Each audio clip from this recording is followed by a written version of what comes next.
हुंडा समाजातील रूढीपैकी एक रूढी अनघाला कायम सतावत होती.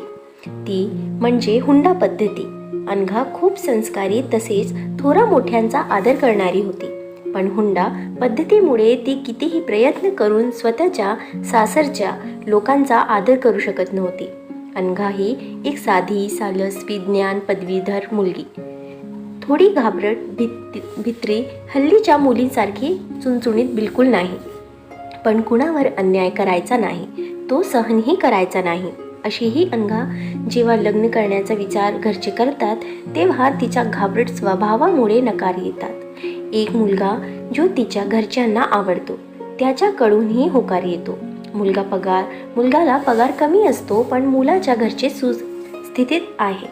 पण त्या मुलांच्या घरचे मुलीच्या वडिलांना अर्धे घर घ्यायला पैसे आणि अर्धे पैसे आम्ही देतो आणि लग्नाच्या दोन्हीकडचा खर्च तुम्ही करा ही अट घालून लग्न पक्क करतात. असा हा हुंडा ठरवून अनघाच्या सुखासाठी तिचे वडील लग्न पक्के करतात. लग्नासाठी तिचे वडील कर्ज घेण्याची जुळवाजुळव करतच असतात. पण अनघाच्या होणाऱ्या सासूचा अनघाला सारखा फोन येतो. फक्त लग्न ठरवून ठेवले, बाकीच्या ज्या गोष्टी ठरवल्या त्याचे काय? त्यांना हुंडा हातात पाहिजे असतो. अनघाला आणि तिच्या आईबाबांना आश्चर्य वाटते की हे सारखे पैशांसाठी मागे का लागले. तेव्हा तिचे वडील चौकशी करतात तर त्यांना कळते मुलाचे आई वडील जे सुस्थितीत म्हणून आपण लग्न ठरवले तसे काही नाही. मुलावाल्यांनी जो बायोडाटा बनवलेला असतो तो खोटा आहे. मुलाला तर पगार नाहीच, पण मुलाचे वडील असे जेमतेम काम करून घर चालवत होते. ते माहीत पडल्यावर काय करावे हे त्यांना कळेनासे झाले. कारण लग्न मोडता येणार नव्हते.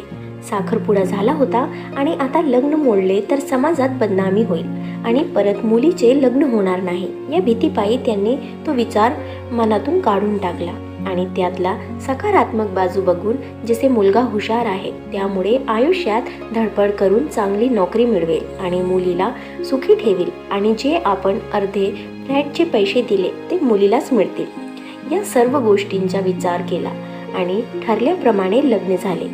अनघाच्या वडिलांनी दोन्हीकडचा खर्च केला आणि मुलाच्या वडिलांना हुंड्याची ठरलेली रक्कम दिली.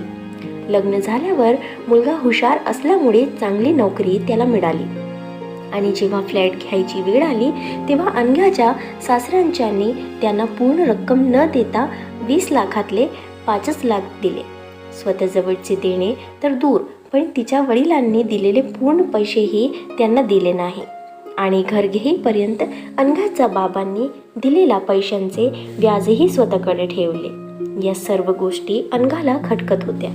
तिने या गोष्टीचा जाब विचारण्याचा प्रयत्न केला, पण तिला उत्तर मिळाले नाही. अनघा घाबरट असली तरी अन्याय सहन करणारी नव्हती.